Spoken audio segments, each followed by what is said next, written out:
Hi. Hi everybody. This is Luis Illades from Beso y Abrazo Records and the group Vida Bella. I'm sitting here with a colleague and friend, Dr. Sarah Chips. Hello. Hello, good to see you. Good to see you too. Where do you find yourself? I am in Long Beach, California today. Okay. Do you Today, know it? I do. I'm very familiar with it. Um, Mhm. Today, does that mean that you're in other places often? Sometimes I'm in Williamsburg, Brooklyn. Okay. Yeah, yeah. Mhm. And do we get to, for our Spanish-speaking audience, do we get to refer to you as Doctora Papa Frita? Please, there's no other way. Okay, good, good, good, good. So how would you describe your profession? Like you're a doctor of psychology. I'm a doctor of psychology. I work a lot with people with eating disorders, complex trauma, substance abuse disorders, and a lot with people with dissociative identity disorder. What Mhm. does that mean? So dissociative identity disorder is the newish term. I guess it got replaced in like 2012 for multiple personality disorder, is how many people would understand it. And it is a trauma disorder that originates from having really intolerable situations as a child. And the child cannot manage with just being themselves because uh, the child may have terrible things happen at night, but then have to show up to the breakfast table with their family and go to school the next day. And so they kind of develop a separation of knowledge in that way in order to survive their childhood. And so the separation of knowledge, what happens with that? Like what does that lead to? Well, that leads to people really forming different personalities within, because, what we experience in life is really shapes our personalities. And so, if one part of me experiences this, and another part of me experiences, really terrible things, but the other, one part is experience really good things, and then I'm going to have a different personality in both parts of that self. And in a way, we all have parts of self, right? I have a part of self that's a psychologist who's not going to tell the same kinds of jokes that I might with my friends. I might I might show up a little bit differently. I have a part of myself that is a cat mom that, I'm not going to speak to you in the same way that I speak to my cat. And so I have different parts of self too. We all do. And really, for people who've experienced really terrible things in childhood that go on for a long period of time, just those parts don't all hang out together. They kind of stay separated. What what is how would you describe the phenomenon of people who struggle with this and then find like tend to dissociate, like the idea of dissociation or the phenomenon of dissociation? Yeah, so I mean the term for this particular disorder is dissociative identity disorder, and dissociation is a way of disconnecting. Biologically, it has a lot to do with the endo-opioid systems of our bodies really kicking in and providing relief, pain relief, when terrible things are happening, and so that can kind of make people feel foggy or checked out or even out of their body. And so it's a way of disconnecting from what is happening in the moment. Right. Right. Have you ever had an experience where like you felt like something was so intolerable and you wanted to leave? Yes, I certainly have. Yeah, Yeah. of Yeah. course. Yeah. And part of it also is in learning, whether we through therapy, through experience, through age, is learning to do the opposite, like learning to experience something intolerable and then ground yourself to the reality that you're in order to survive, rather than fleeing in order to survive. And that seems to be a very big journey to arrive at being able to do that. Totally. It's really difficult to manage showing up for those kinds of experiences sometimes. Yeah. Yeah. Well, let's talk, I'm really glad that you could be here with us today and you could kind of introduce us to your practice a little bit so we can better understand where you're coming from. The whole prompt today, we're going to have a little bit of fun, is to talk about, this is generally a series of conversations based in music and culture, but our experience as human beings, as creating insights and experiences and forming who we are, both culturally and artistically, also comes with our understanding our internal spirit, right? And our internal experience. And so I just wanted to maybe bring in some examples of, a lot of this is happening around the release of this record and talking about some of the things that happen in within the song structures and some of the things that these talk about, right? So I'm wondering, have you ever heard a song that really in its lyrics was able to maybe name or like concretize some sort of feeling that you had that you could not put into words, or that really connected to a feeling that you were trying to understand? Did you ever experience that through music? Sure, of course. I think this is like one of the real strengths of music is to it the hearing, right, what you are experiencing, and maybe you didn't have words for, is extremely validating, right?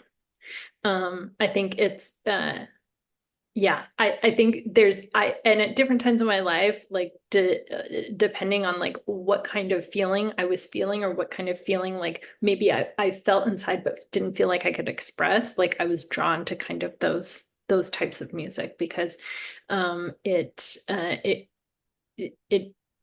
listening to music is such a feeling, a full-bodied emotional experience, right? And I'm really also like I'm sensitive to the fact that like you wrote all these songs, right?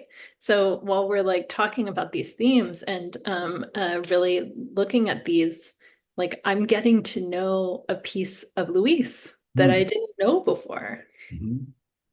Yeah. Yeah, Or and maybe I knew and maybe I did know, right? But yeah. well, I love the idea of using the word validation, right, or validating through music, because what it does is when you're validated by a concept or an idea or someone in your life, it's saying you don't have to second guess or check if you're wrong or right. Like, this is real, this is valid, there's room for this here, right? And it makes us feel somehow less alone. Totally. I mean, even like a really angry song can feel like a hug sometimes. That's true. That's true.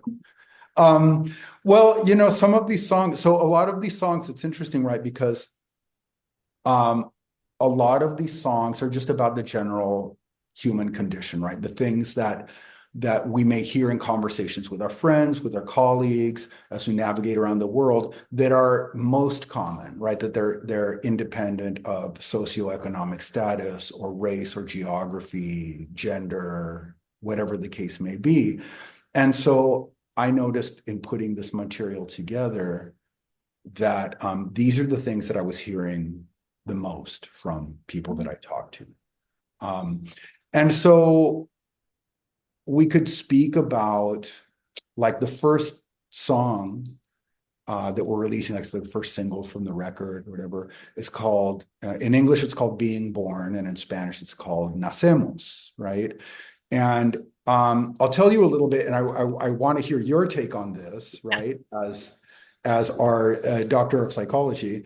The song, I kind of, especially in the pandemic, I would hear from people all the time, older friends, younger friends, heterosexuals, queer people, men, women, whatever. I love my partner. I'm with my partner. I trust them. We're not having sex, right? And that's fine, right? Because you're in your dwelling, it's the pandemic, you're not leaving, and you have this certain closeness. But when the intention was to return to an intimacy, especially with somebody new, right? You have changed in that time.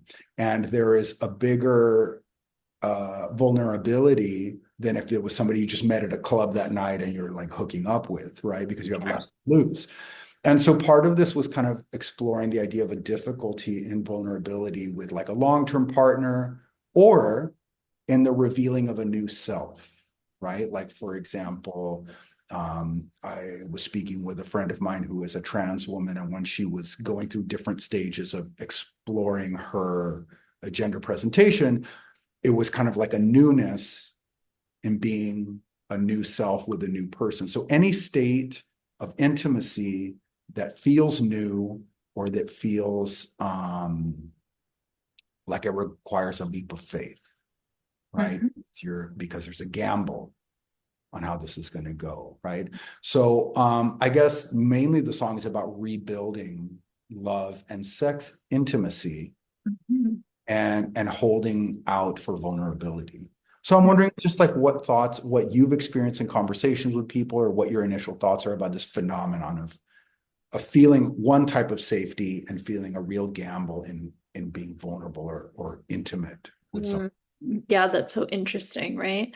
I mean, because I like do so much parts work with my clients, and that's like a lens that I'm always looking at. I think about and just like from my own, my own experience being a human being, I think about like parts of self, right? And how we can have this like a real house kind of mundane part of self. And we can even get into maybe even like uh familiar familial dynamics, right? Where we kind of take on the like a role of caretaker with our partners, right? And that can not be sexy, right?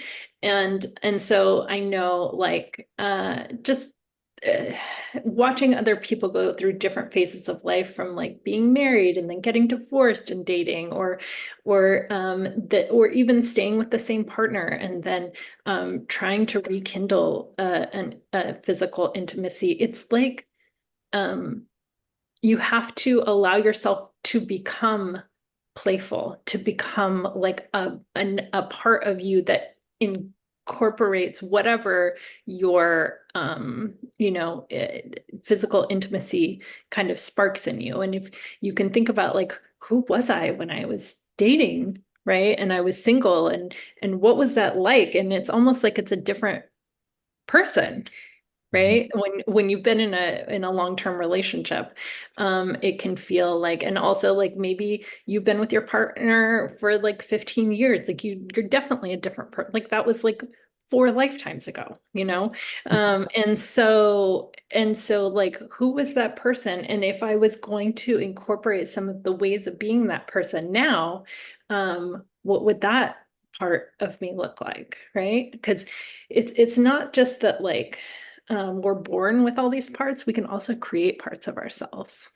We can also like spark like a new experience and a new way of being us if we're open to playing. What do you think, that people experience when they feel that there is a fear that the person may be rejected by somebody that they're like with? Mhm. The fact is that you may live with your partner, you may pay the bills together, you may know each other's families, right? And then there's this kind of level of established order and safety in your emotional bond, so to speak, but that being like expressed or like being exposed to maybe humiliation or rejection might be too big when it's within the house of your established safety. Does that make sense? Yeah, I mean, like, I think that definitely happens, right? Um, and yeah, are you looking for like, are you thinking like, oh, what's the solution to that? Or like, what, or does that just make sense? It makes sense to me. Right. Yeah. Well, let's talk about validating, right? Does engaging in psychotherapy always ask for a solution, or is it just about validating, like, yes, this is a real phenomenon, right? And that's where we start. Yeah, sometimes it's just that, right? There's actually like, um, it, most therapists are not going to give you a solution, right? They're going to kind of push you to arrive at your own solution because my solution is not necessarily the best solution for you, Mhm. right? And I'm not going to pretend like, or I'm not going to assume that you haven't thought of a bunch of solutions already, right? Um, so, uh, so yeah, I think a lot of it is just about validation and like exploring, well, yeah, then what comes up for you? And is that where you want to be? And do you want to do something different? Like, do you want to try to take a risk? Is it worth taking a risk? Right? I can't tell you that. Are you able to hold hands with your partner and go one, two, three together and take a leap of faith? Or are you in two opposite sides of the cliff and that the jump will be something that's scary that might let you perish? Totally. Yeah. Are you asking me about me and my partner? Are you Oh, I asking don't about know. you and your Are we going partner? to go there? Are we going? Let's go there. Are we going to go there? Well, let's move on, right? There's the second single that we're going to release is called Atlantis or Atlantida in Spanish. And this is something that I don't know if you've discussed a lot in your sessions, but it's generally about one of it is the individual experience of having a fear of apocalypse, right? This is a moment in history that we're living in currently. But the other is in examining that, right? In just saying, yes, there's a fear of apocalypse or there's a fear of cataclysm of some sort. You say, well, where is this coming from? Right? And that there is also, it is often accompanied by an irrational hope that a system that has failed us will save us, right? When we see garbage on the beach, we say somebody ought to regulate that. Or if there's pollution in the water, we say, well, I'm going to vote for the person that's anti-pollution, right? But we've been failed time and time again. And so I guess what this is kind of repeating the same hopes as very scary things are manifesting, right? And where we find ourselves with that. Yeah, I mean, listen, I'm in Long Beach, but Long Beach is a city within Los Angeles County, and like the city is burning right now. It's going to change Los Angeles forever. And so I think like I'm really having an ex like a lived experience of that kind of fear of apocalypse or that fear of like huge change, right? So so yeah, I mean, I can validate that that's an experience that everybody's having. And I think like that therapists wish that we had some kind of like again like some kind of solution for that. And we're all living it too, right? Yeah. Mhm. Without discussing some sort of solution specifically, what do we think about whether it be a recurring trust in stabilizing forces that have failed us?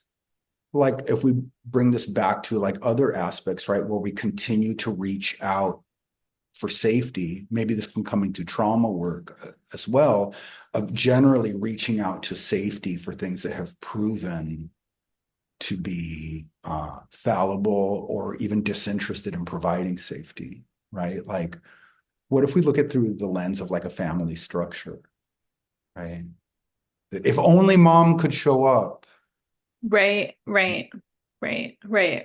Or yeah, mom can fix this. Or maybe if I change the way that I'm behaving, mom will fix it. Right. Maybe I can kind of influence or manipulate mom to fix it. And that's, often not true. Like it's that's often people fail at that. Um, and then feel and I think it can provide like a sense of control and power when you feel powerless. To think that, oh, if I um interact with my systems in this way, or if I interact with my mom in this way, then she'll do X, Y, and Z, or the government will do X, Y, and Z. Um, and it actually like it's maybe we have like a tiny bit of influence, but like largely not. And so that can feel really disappointing and um yeah, just devastating. What have you found from people who grew up in systems, whether it be like religious systems or societal groups or even just families, where the hope is held out, and that it's proven to be not safe, right? Or not containing or downright antagonistic, you know, what have you seen people do? And you don't have to be right about this, but just what have you observed about moving on from a Mhm. faith, so to speak, in a system that does not protect? Mhm. Well, there's a couple of different routes that I see people on. I see people really hold on to the fantasy that they do continue to have control and that the system is good and that we should that the for instance the family system that like even the father who abused me, my whole childhood, like he was actually a really good guy and I'm not ever going to say anything bad about him.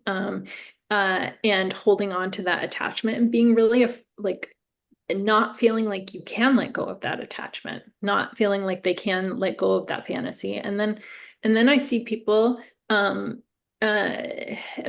make peace with that. Like, okay, like my dad was actually fucked up in a lot of ways. And there were some pieces of my childhood that were okay. And or even some like really good parts. And the bad parts don't have to take away the good parts. And I'm going to have a different relationship with my dad because of the bad parts. And I'm going to work on attachments and supports uh, that are of my choice rather than the ones that I was born into. And I think that model can kind of, if we're talking about like systems of government or systems of religion, like I think that that model of growth is the most uh, the most useful, right? So in Los Angeles right now, communities are working faster than government are, right? There's like huge drives and of like clothing and food that people have just like neighbors have just put together and like GoFundMe's, right? And it's going to take a long time to get through the insurance process and like get that money or like get whatever kind of aid is out there from the Red Cross or whatever.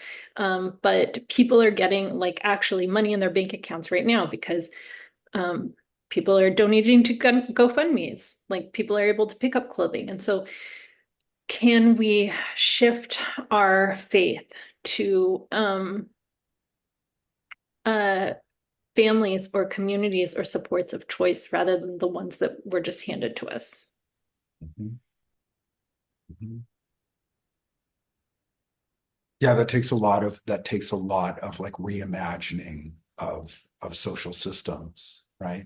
The same way that somebody who grew up with a lot of religious damage it may take them a while to be able to incorporate a mantra or a grounding exercise or something else that um, may bridge them to a sense of spiritual safety, um, divorced Mhm. from the construct that they grew up with, right? All of this is kind of evolving to find safety and redefining our expectations of where it's provided from. Right. And like, can we decide what do we actually need? Like maybe we do need some form of spirituality. Are we going to like decide that like all spirituality is bad because I grew up in, a specific religion that was didn't work for me, right? Or can I reimagine that? Or um there's like a bell hooks quote, and I'm not going to say it perfectly, but I'm going to kind of summarize it. It goes something like, because I'm thirsty, I am not too proud to drink water that has some dirt in it. And so, can you find what you need in the world in whatever area that is? And it might not be perfect, right? It probably is not going to be perfect because nothing is perfect in this world. And can you take what is useful to you and can you filter out what you don't need? We're going to put a pin in it right there for time. Thank you so much for spending the time to kind of explore these things with us. Do you think that we could speak again sometime? Absolutely. I always love speaking with you, Louise. I love it. Thank you so much, Dr. Chips, and thank you for your time. Okay, bye.